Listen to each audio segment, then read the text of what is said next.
Are we on? Yep. Oh, he's on already, thanks. Yep. Okay. All right. It's 6 o'clock, so I'll declare the meeting open and acknowledge that the Whadjuk people are the traditional owners of the Greater Fremantle Walyalup area, and we recognise that their cultural and heritage beliefs are still important today. For attendance, apologies and leaves of absence, we have a leave of absence from Councillor Kamada, and I think Councillor Pemberton should be here shortly. She's not an apology tonight yet. Disclosures of interest by members, are there any? Nope, thank you.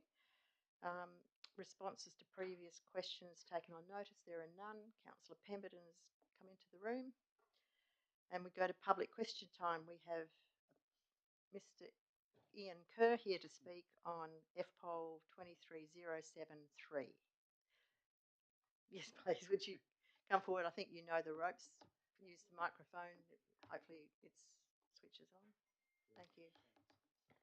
Thank you for this time. I think this is the first time I've been in a gallery of one.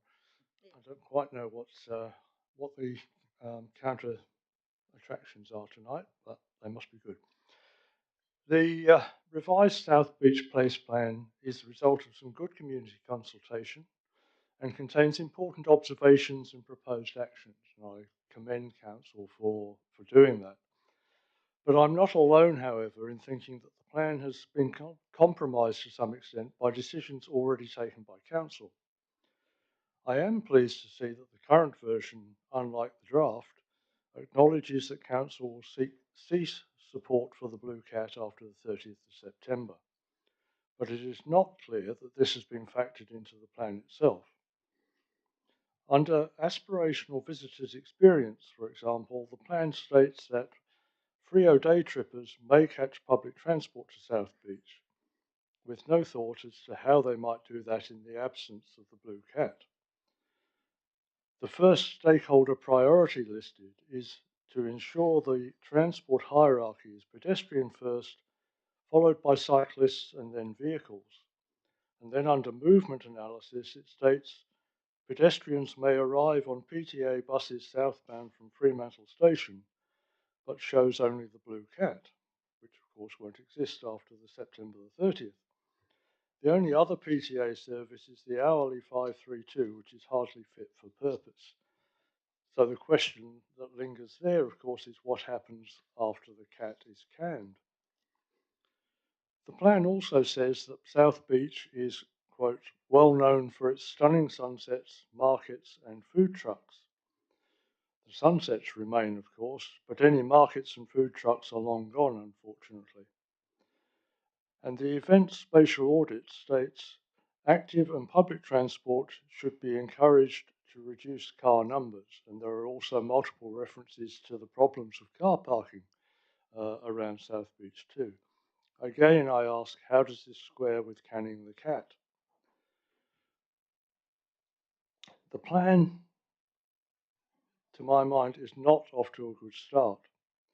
From 1st of October, public transport will no longer provide usable access to South Beach at weekends and in the middle of the day, which is probably the times that most people want to use it. And the summer of 2023-24, part of South Beach will be a building site, and there will only be primitive temporary toilets and change rooms. These will have an immediate negative impact on usage of South Beach, and the plan implementation will have to make up the ground lost entirely by decisions of this council. Thank you. Thank you, Ian. We'll just do a couple of other things and then we'll go back to that item so that you are then able to go home, if you wish, of course. Petitions, don't believe there are any. No. There are no deputations. No. No special deputations. No presentations. Then we'll move to the minutes of the previous meeting. I'll move the minutes of the Finance, Policy, Operations and Legislation Committee dated 14th of June 2023. Is there a seconder? Seconded by Councillor Moughlin. All those in favour? That is unanimous. Thank you. Elected member communication. The Mayor. I just wanted to go back to disclosures of interest because I am the patron of the Fremantle Surf Lifesaving Club by virtue of my role as the Mayor. So I wanted to note that as a, I guess, impartiality interest, but we'll continue to debate and vote on the issue. Great, thank you.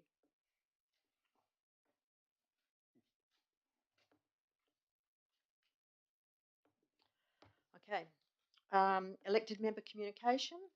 There is none. So we'll move to reports and recommendations, and I will bring forward the item which is on the South Beach plan, which is item number 3. So I will move the recommendation as it stands. Is there a second? Councillor Thompson. Is there any discussion on this item? Councillor Bucik. Look, I'm not going to really dwell a lot on this item simply because I will support it. However, I think the CAT bus service is going to, after the 1st of October, is going to be an unknown there and its impact. I've had plenty of feedback from residents regarding Wilson Park and its role as a car park and how it's going to function with the construction of our toilet project. So I think there are some concerns for me. There is also some concerns on page 22 with the reference to looking at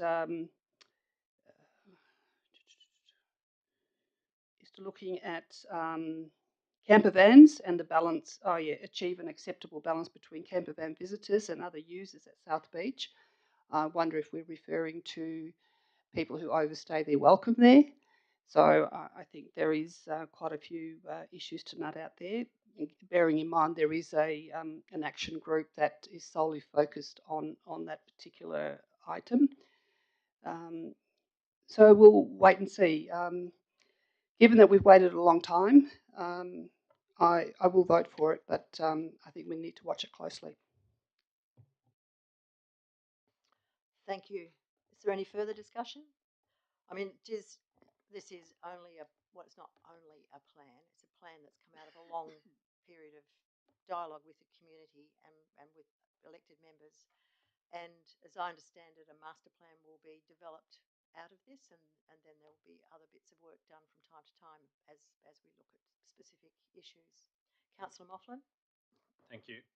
I just wanted to make a couple of comments. One, that, good work by staff to essentially formalise what we know about South Beach already. So it does get a lot of those things onto the page, and we helps us understand, particularly from a budgeting perspective, what are those items that we need to pay attention to for South Beach.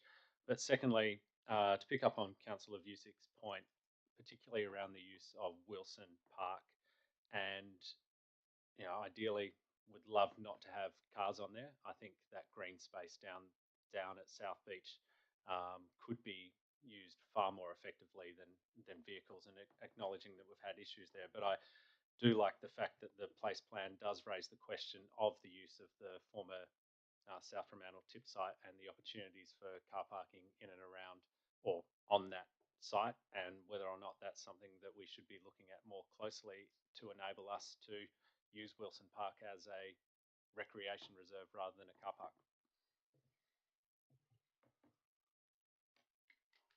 Councillor Graham. Madam Chair. I'm just wondering whether Mr. Kerr is going to get an answer to any of his questions that he put forward in his 3-minute speech. He asked a number of points, and you said you'd get back to them. Anyway.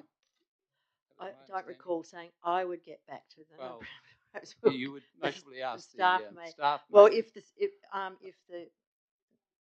manager or the director would like to make some comments in lieu of the questions presented, I'm very happy for that to occur. I took took it more as comments, you know, like these are issues in the plan. And yes, and we do need, you know, we don't have the cat bus resolved yet, and we don't have Wilson Park resolved yet. And I'm presuming with Wilson Park that there will be a period of discussion and looking at the kinds of ways in which we might be able to manage that. Likewise, how we use the tip side. I mean, there's lots of questions there first before we work out exactly what we do there. But I guess it's kind of flagging there are elements to it that still need more work. It is only a plan, not a master plan for detailed work. But would you like to make a comment, Ryan?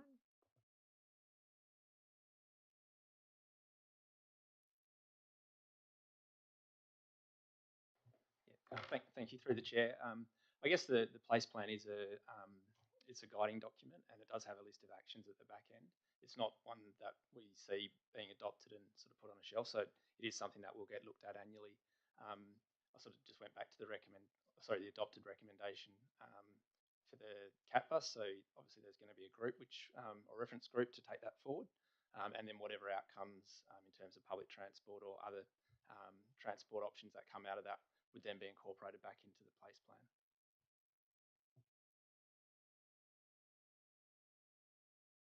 Did anybody else wish to make any further comment? No? Councillor Thompson?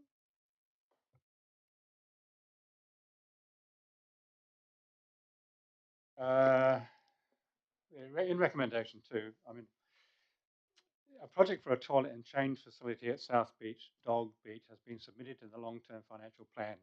I would suggest that is way in advance of what's required. Really, the Dog Beach issue, and I think it was one you brought up, the South Beach Dog Beach toilet.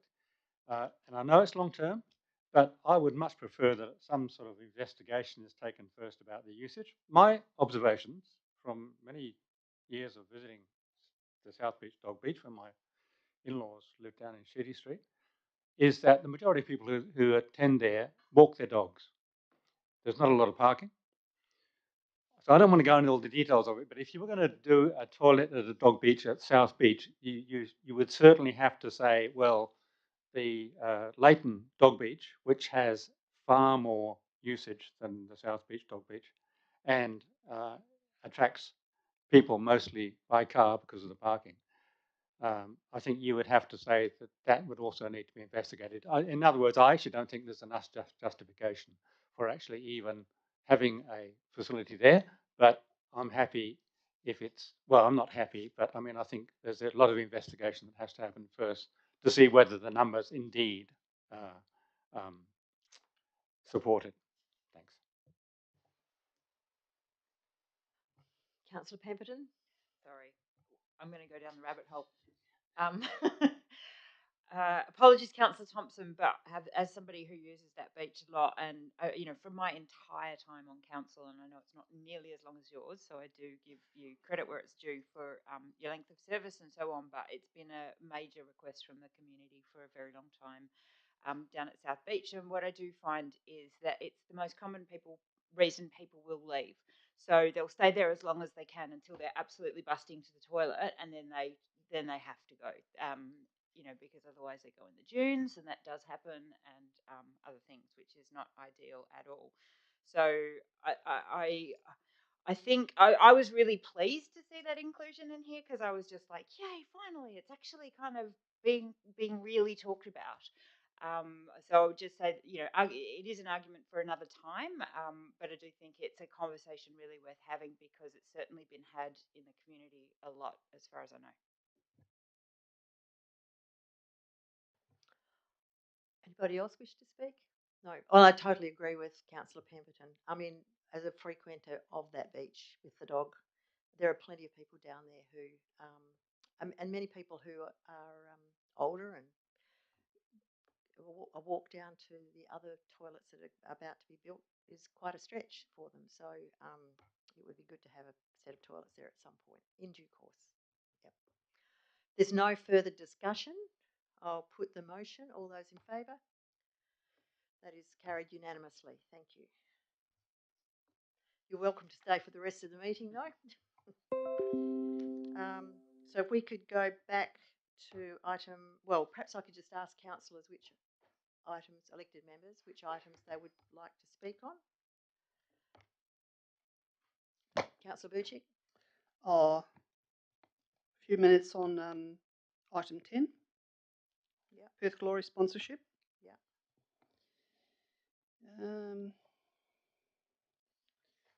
I think the rest of it's fine. You know.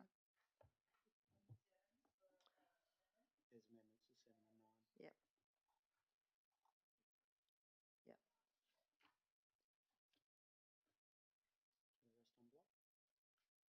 Yeah.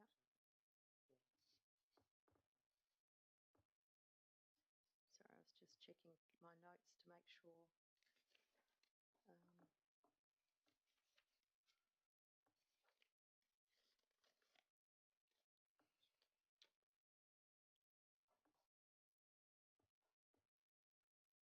Okay, that's it. 7 and 9 are the only ones. Yep. All right. And 10. Oh, sorry. Yeah, 7, 9, and 10. That's what I've got. So we'll move items 1 to 6 and item 8. Seconded by Councillor Pemberton. Sorry? Yeah. Yeah, excluding South Beach, which we've already dealt with. Seconded by Councillor Pemberton. All those in favour? That is unanimous. Thank you. I'll move item 7, seconded by Councillor Pemberton. And we do have an amendment from Councillor Pemberton on this. Can I speak to it more generally first? Yep. Thank you.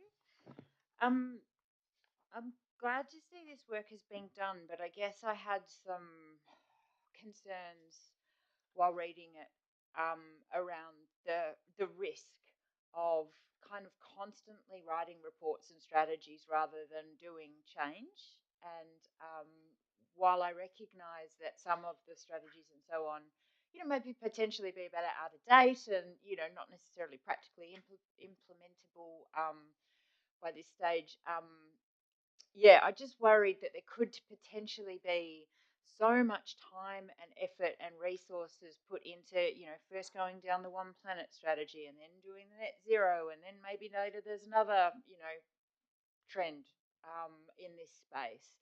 And just kind of looking at some of the research, some of the commentary and so on around the net zero kind of concept, which obviously I really support. I do really worry that it's such a future target, and particularly with having relatively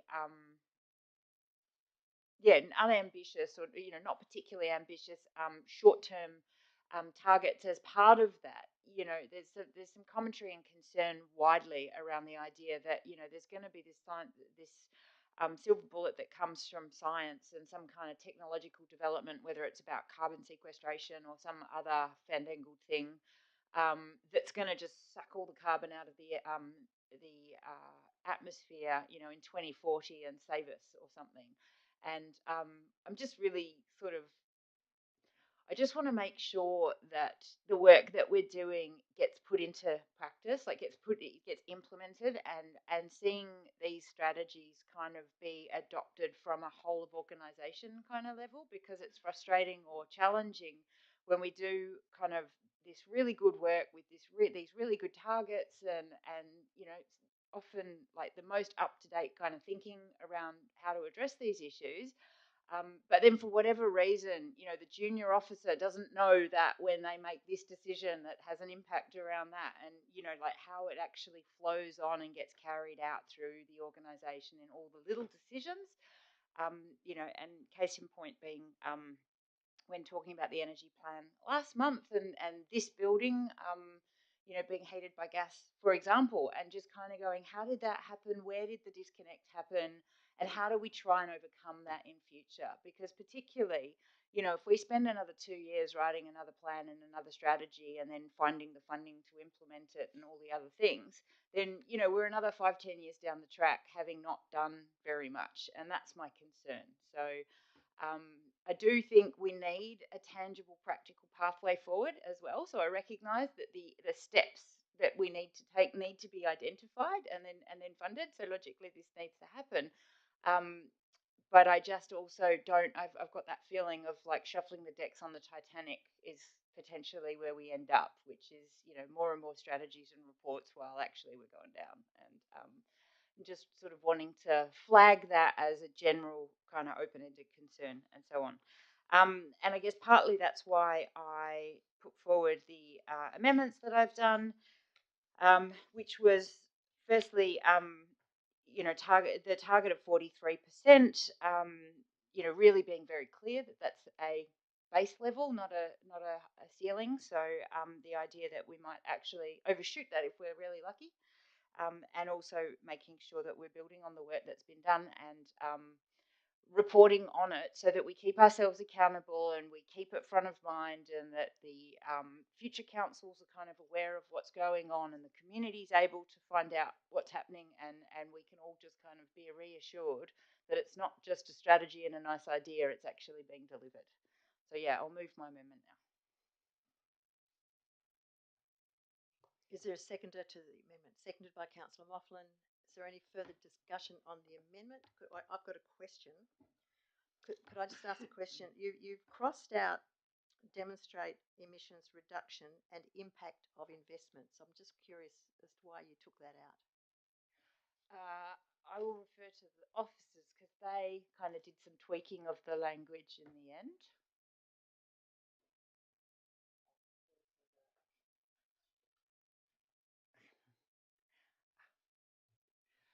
Thank you for your commentary and your question. Yes, just to pick up on your points, I do completely understand and appreciate the concern about another strategy perhaps gathering dust. The most important thing here, though, is if I don't have a plan that shows me where I'm going to get that impact of investment, I don't know what projects to pull off the shelf first and start implementing.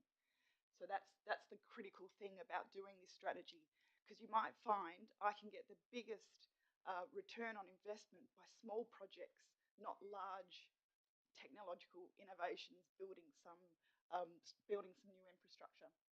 In terms of your direct question about why it was crossed out, the impact of investment inherently comes in doing the decarbonisation strategy, because I have to cost what all the initiatives are going to be, then do their net savings over time, their return of investment, and then I need to prioritise where am I going to get that impact of investment from. So that's done within the strategy, and then I can prioritise a list. In terms of the amendment for the annual carbon inventory, that was to change the language around accountability and transparency, so that we are going to report every year on how we're progressing against those targets to demonstrate that we are still on track. So the impact of investment got implied in A, and the focus on C became more about transparency and accountability and reporting.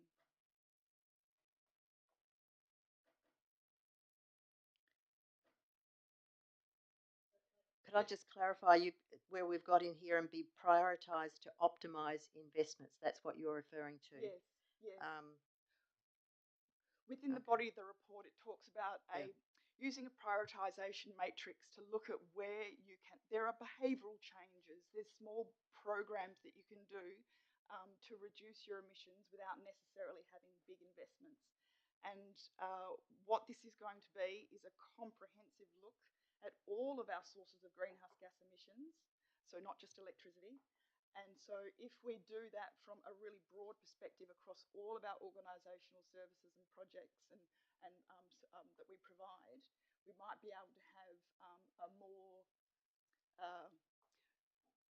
bang for buck approach to reducing our emissions. In terms of the at least 43%, most councils, local governments, are going for net zero by 2030.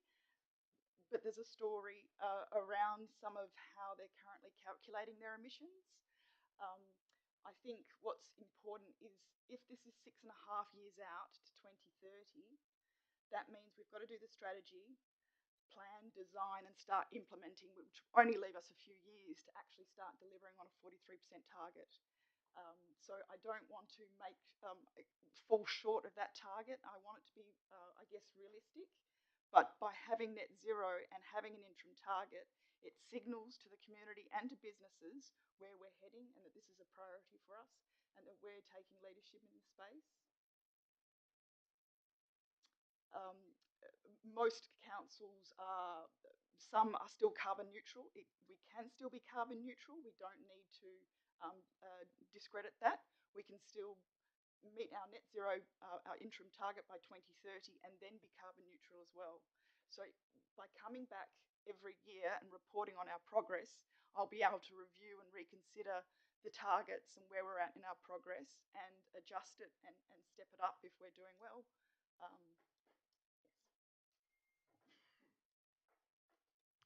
Councillor Pemberton, have you finished your little bit? Yeah, thank you. Councillor Mofflin? Thank you. And yeah, I thank both staff and Councillor Pemberton for the amendment and staff for the work in bringing this forward for us and consideration. One question around the reduction of 43% by 2030. That, can you just confirm the baseline from which we're making that reduction?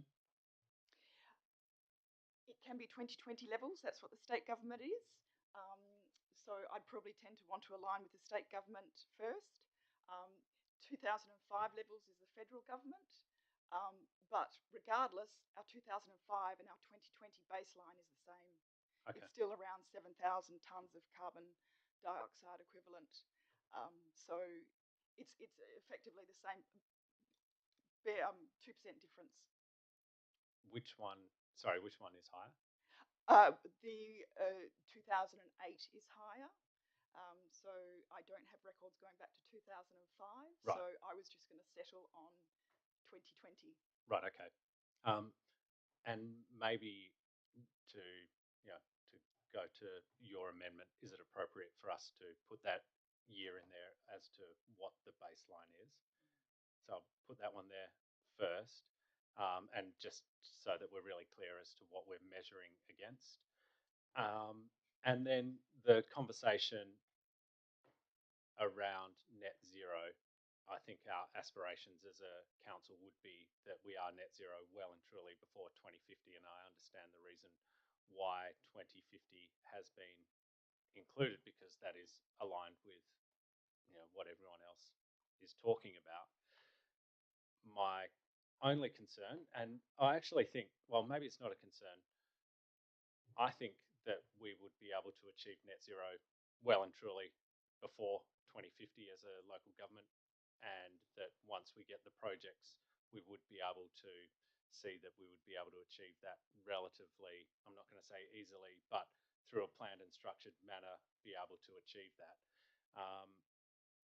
And I most probably should have done this before, but the conversation has prompted this, that we should be putting a number earlier than 2050 in there. I tried to think of some words, but even if we were to put 2040,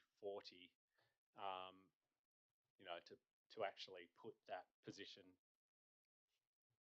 closer to the time that we are now, so it's only 15 years away, essentially, makes it, it's quite a bit different to 25 years, I think. So maybe just as a question from a officer's perspective, if it was 2040, are there any, massive showstoppers that we, think that we wouldn't be able to make changes because of, technology or whatever it might be, or B, that not to hold you to this, but whether a change would be extremely cost prohibitive, that we would need 25 years to be able to somehow pay for that change? Some of the greatest barriers being identified at the moment through the Australian Local Government Association, number one is staff resourcing. So having enough staff and having the expertise in-house to be able to do some of the work. The second thing is financial investment. So there are some barriers then that we can overcome. I know City of Melbourne have a 2040 target for 2050. I would hope when I start commencing the roadmap, which is literally showing where we're going to go, I'd be able to come back with a lot more clarity on how we're going to get there. So I will know what carbon abatement we will have in blocks of periods to be able to step it out to 2050. And I would certainly well and truly hope that we get there before 2050. The 2050 target does align with most local, state and federal directions though, and legislation that will be coming in soon into WA. But it's something that needs to keep coming back and keep being reported on in terms of progress. Yeah, okay, thank you. So yeah, I don't know if you're interested. I think that's interesting. Yeah. Am I able to speak, respond, ask further questions? We're in committee. But yeah, this is your speak. This is on your amendment. Yeah. So, So we're sort of talking about tweaking the amendment at this stage. yes. To add in. Well, a there's basis, that option, or I mean, I did have the thought that this could always go to council because it gives people time to have a good think about it. I do think it's quite a big issue. It is. It does and seem strange. in a way, it would be good to have the whole council consider it. But we'll work that one out in a minute. So you would be closing on this, but then we can discuss the motion as a whole again. And does anybody else wish to speak? Then. I'm definitely open to that. I'm also really interested. I guess I get deeply concerned in some ways when we are talking about base years being so recent. And I've just done a quick Google search to kind of have a look at what the Australian carbon emissions are. And it seems like 1990 is kind of the base year that has been used widely and that sort of stuff. I mean, again, because you know, it's like we're talking about trying to get down to zero based on mass industrialized capitalism. You know, it's like it's not a very hard thing to do in some ways. And if we are talking about meeting our 2007 amount in some ways, yeah, it's. So I think you're right. I think we need to have that for full transparency and like being able to be understood and interpreted like by members of the public, by members of staff, by future councils and so on. I think so I think it's a really good suggestion. Given that we are talking about reducing from, and you know, I certainly support the idea of working from the basis of 2020 if that's the year that was the sort of better number overall. So we're trying to get back to better, not average. Then that's good. And I would certainly think that, you know, hopefully, you know, 7,500 tonnes might be doable by 2040. So I think even though, you know, recognising the broader, you know, target for state and, well, federal in particular is 2050, they've also got a bigger job to do and a more complicated job to do. And if we're talking about 7,500 tonnes, then, you know, maybe that's something we can get done in 15 plus years. So, yeah, happy to go on this amendment as it currently stands, but would support an additional amendment to put in the base year and adjust the target year. Okay, the amendment has been moved and seconded and spoken on. All those in favour? Those against? It's unanimous. We're now back to the motion as a whole. Is there any further discussion?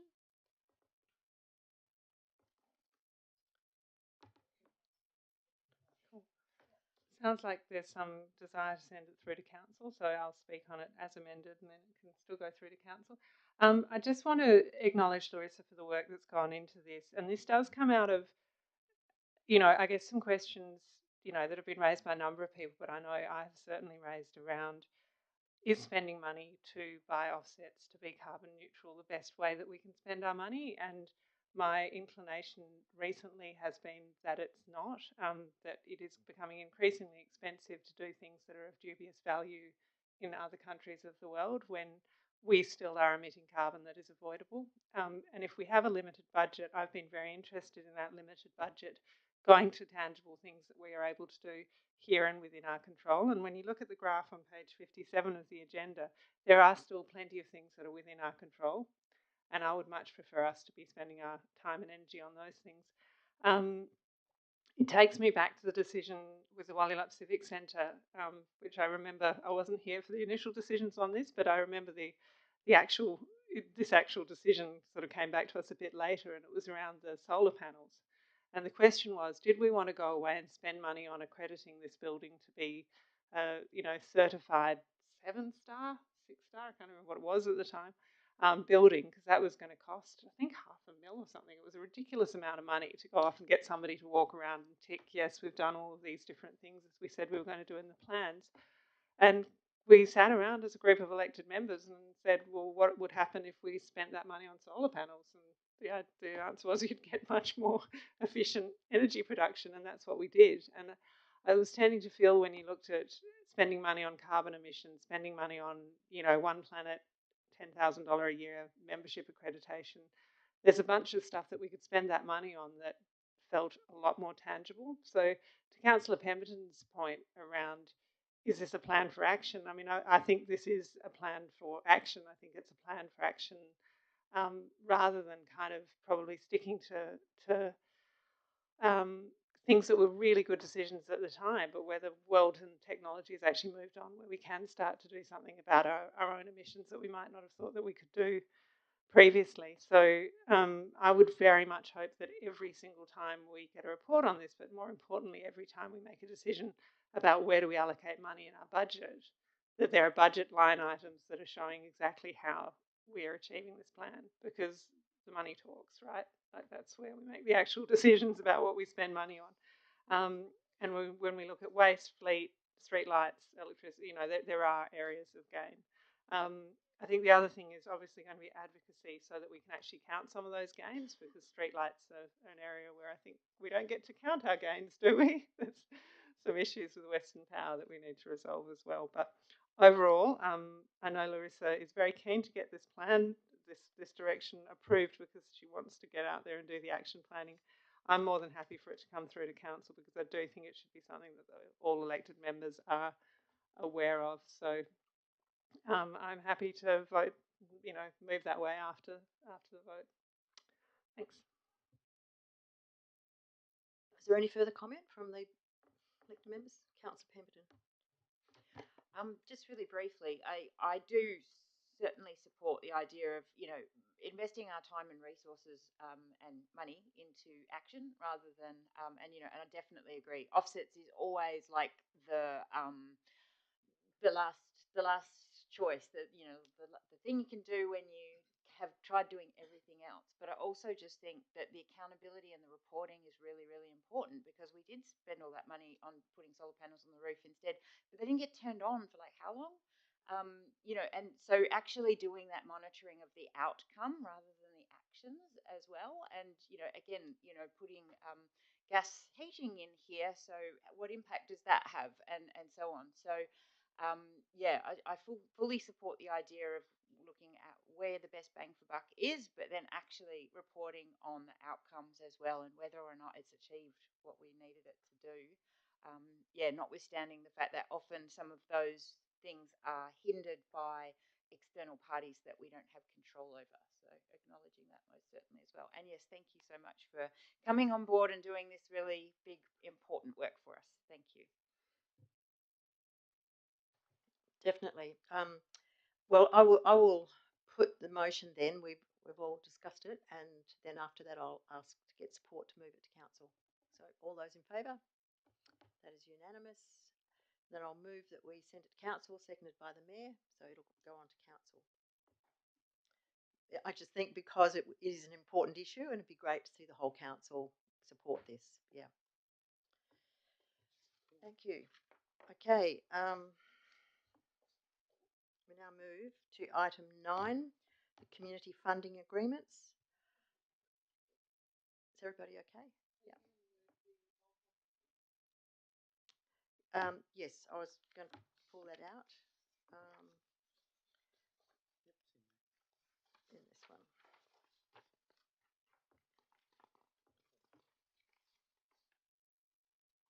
I've got it here somewhere. Here it is. Okay, there is an alternate motion which the staff have put forward. because of the decision of Fremantle Foundation to take a year to rethink their business model. So I'll move the alternate officer's recommendation, seconded by Councillor Thompson. Is there any discussion? Councillor Thompson.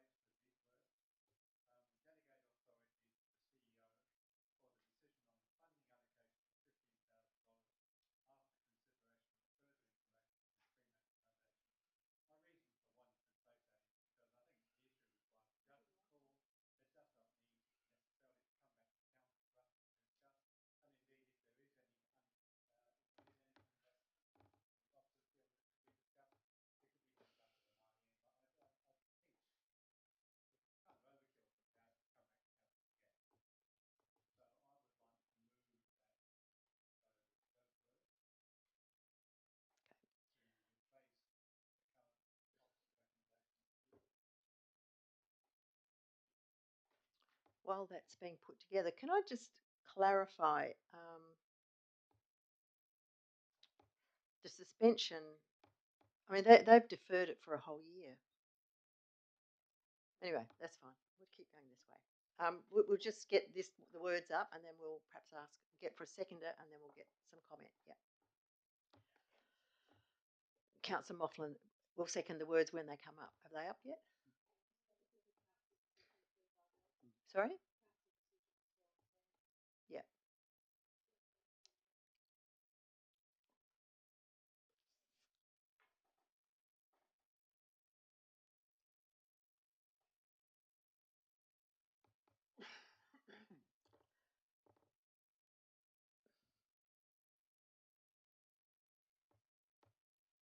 Okay, that's up there. Is the seconder happy with the words too? The mover and the seconder?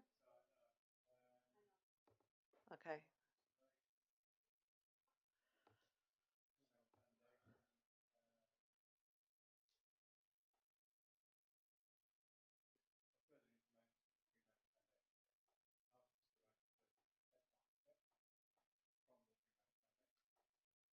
Okay, that's been moved and seconded as an amendment to the officer's motion. Is there any further discussion?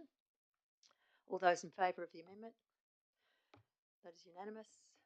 Is there any further? Would the Director of Community Services like to make a comment about this?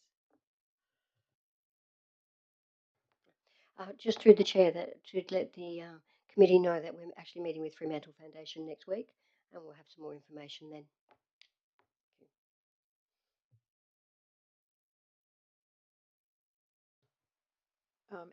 Is there any further discussion from the committee?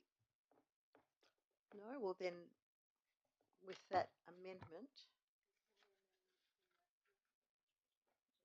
yeah.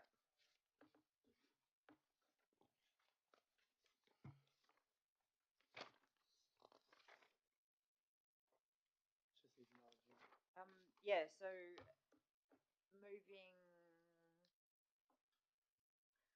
Sorry, it's written 3 here on as number 3, but I guess it's a 4. Yeah, so that becomes a new 4. Yeah.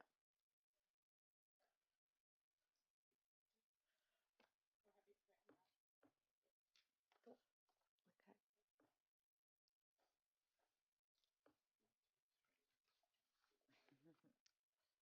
Got it. Okay, so the new 4 has been moved by Councillor Pemberton, seconded by the Mayor. Is there any further discussion on the new 4? All those in favour of the amendment? That is unanimous. Thank you. Now, is there any discussion on the motion as a whole? No. So I'll put the motion. All those in favour? That is carried unanimously. Thank you. We now move to item 10, Perth Glory sponsorship consideration.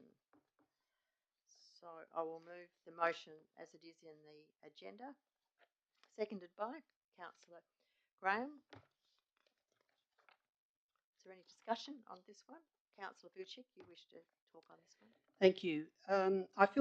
I always feel uneasy when I get items like this, particularly when we have a extremely wealthy man who is a multi-millionaire who owns a football club, who all you have to do is do a Google search, and things are not all well with Perth Glory, and they would like us in form of a sponsorship. It's not for nothing; it still costs us over a 3-year period. The ratepayers are going to provide $111,000 odd. When I have a look at what's planned for the community sporting clubs, it's zero. I always have difficulty with this. $25,000 isn't a lot of money. It just isn't a lot of money for Perth Glory. But I guess the wealth of the private individual who owns the club and the club are two separate things. I understand that. But when I have a look at $111,000, what it could do for the cat bus, give it another 4 months' life, at least it's something, and certainly the community would get much bigger bang for that money. Even $37,000 a year would make a huge contribution to our community sporting clubs. In relation to what we're going to get out of 111,000, we've got dozen odd items. I'm not saying it's nothing, but once again, it's not substantial.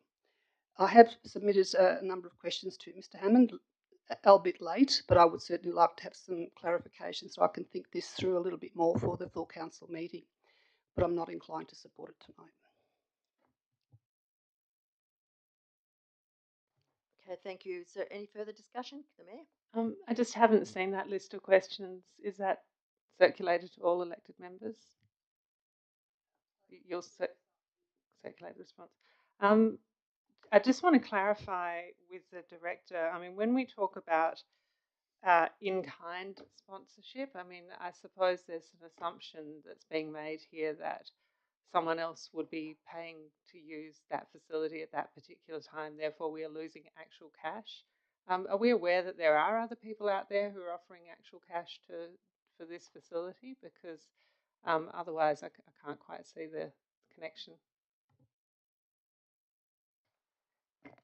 Through the chair, so currently the in-kind value is attributable to the use of Perth Glory specifically. At this stage, casually, there probably is other users, but probably not to the level that Perth Glory is using at the moment.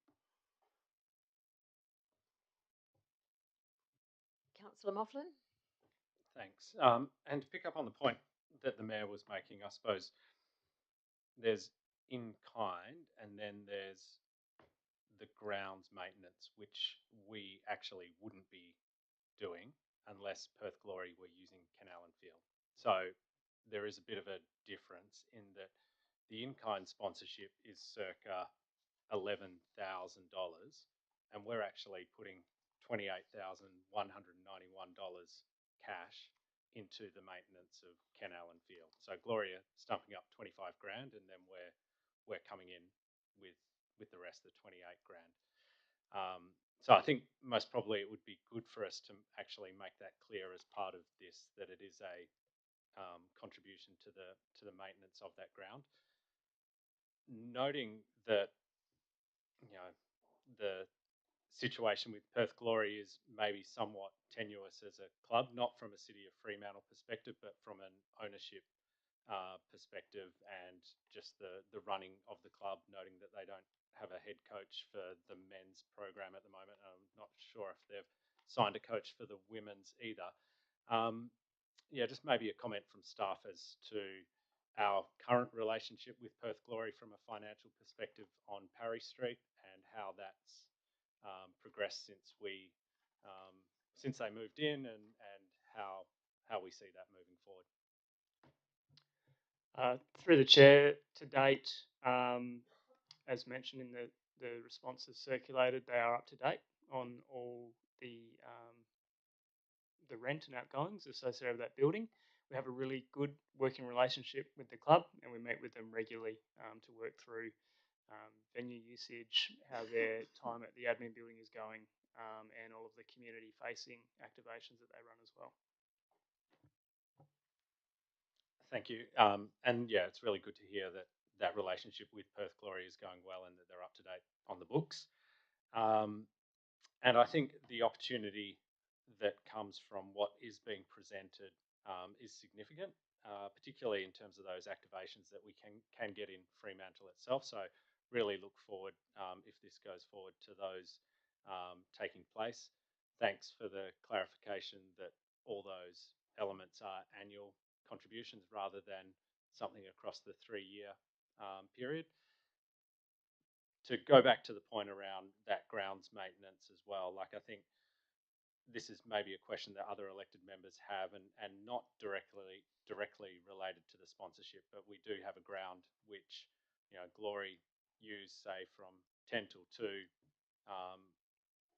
5 days a week, maybe 6 days a week, and other sporting groups are then locked out from being able to use that. Now, I acknowledge that they have an expectation as to a certain level of surface and what that must be like, but I would have thought Glory would do themselves a favour from a community perspective to enable greater organised sport use of Ken Allen South, and some tiny feet running around on there would make a difference.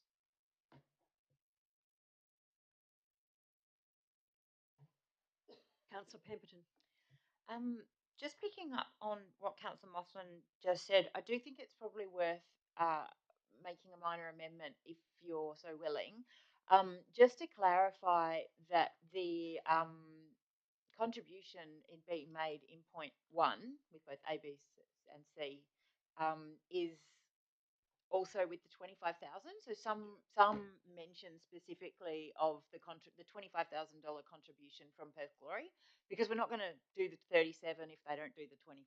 You know, like that needs to be really clearly articulated, that that's the deal. So yeah, if that's articulated in the decision, then I'm happy to support it. And I would also say that it's a good series of kind of wider benefits that have been negotiated as part of this sponsorship. So thank you for doing that. Okay, so perhaps where can we put that a little bit in, or you? Yeah, we can do something in between. The other thing we might pick up too is, Councillor Mothman, you made a remark in an email that went round about it, the benefits being annual. It's not just a once-off. It's up there. Okay. All right. Okay. All right. So we'll leave this as it is, but perhaps we'll put something in before it gets to council. Councillor Graham. Thanks, Madam Chair. Yeah, look, I was just going to make a comment and perhaps ask a question similar to Councillor Mothman about the lockout, I suppose, of junior clubs using Ken Allen after hours, or not really after hours, but after the Glory have gone. Is there anything in the arrangement with Glory that it talks of that? I mean, or is this just a handshake agreement between Glory and the city?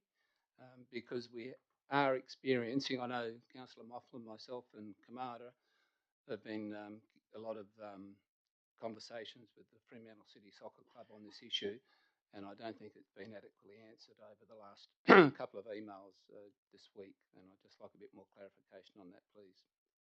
I know it's not relating to the sponsorship, but it's a very important issue to the club and to the local community. Through the chair, when we commenced the process to get Glory into the admin building, and we're discussing training arrangements at Ken Allen, we did engage widely with all of the other users of that area, and there was an agreement on how and when parts of the pitch would be used. That said, noting that their use is between 10 and 2 on a weekday, we are happy to approach Glory, and subject to there being a suitable way to manage any impact to the ground outside of that 10 to 2 period, if other people are using the grounds, we can have a conversation with what alternative uses might be able to happen outside of those hours.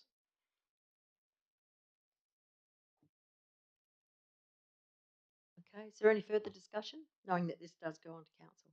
Yeah. Okay, all those in favour of the motion? Those against? Councillor Vucic is against. That is the last item. We have no motions of previous notice, no urgent business, no late items, no confidential business, so I'll declare the meeting closed at